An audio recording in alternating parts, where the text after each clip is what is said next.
The Houthi movement has announced plans to expand its attacks into the eastern Mediterranean, aiming to impose economic costs on Israel. Their Shahed 136 drones can reach the area, but their effectiveness is expected to be lower than in the Red Sea. The Houthis and their allies, like Iran, have been pushing for an unofficial blockade of Israel, hoping to disrupt maritime shipping and impose costs on the West. However, their capabilities in the Mediterranean are more limited compared to their operations in the Red Sea, which might limit their success in achieving this goal. Houthi capabilities and future threats. The Houthi movement's capabilities to target the Mediterranean highlight their potential to impose costs on Israel and the West in future conflicts. These capabilities also pose a threat to maritime shipping. Both the Houthis and Iran have expressed their intention to block shipping lanes, which could impact global prices. They may even seek to disrupt strategic routes like the Indian Ocean or the Straits of Gibraltar, potentially impacting the Mediterranean, Red Sea, and Gulf of Aden. These threats showcase how non-state actors can influence global trade and security dynamics. Hamas has been slow to respond to an Egyptian proposed ceasefire that meets their demands. The proposal includes a phased approach to release hostages, a ceasefire lasting up to 5 years, and the withdrawal of Israeli forces from Gaza. However, Hamas views any ceasefire as a rest before Israel's ultimate destruction, with the group's leader, Yahya Sinwar, being the key decision-maker. This stalemate highlights the difficulty in reaching a lasting peace in the region, as even proposals that seem accommodating are met with skepticism and strategic delays. The Netanyahu government is seeking regional involvement in a post-war plan for the Gaza Strip.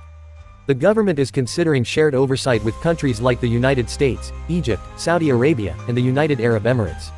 This potential plan could shape the future governance and development of Gaza after the conflict.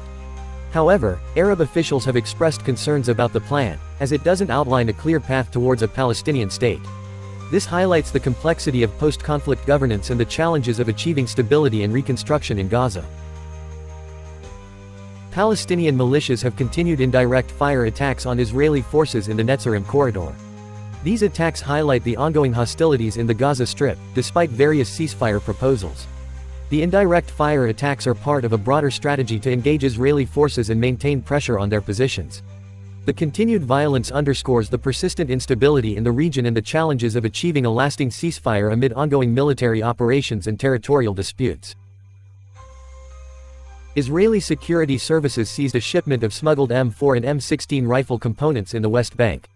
These components can't be assembled into complete rifles, but their presence indicates further shipments with the remaining parts could follow. This smuggling activity points to ongoing efforts to arm militias and other groups in the region. The seizure underscores the challenges of preventing the spread of weapons and maintaining security in the West Bank, where such activities can escalate tensions and contribute to broader conflict. Iran's interim prayer leader has suggested that an April 13 attack targeting Israel was a useful cross-border exercise between Iran and its regional partners. This implies that Iran is learning from past attacks to improve its capabilities for future operations. The exercise involved proxy militias and highlighted Iran's regional influence. These exercises, and the associated attacks, demonstrate Iran's strategic planning and its efforts to prepare for potential conflicts with Israel or other adversaries, showcasing its growing military capabilities and regional alliances.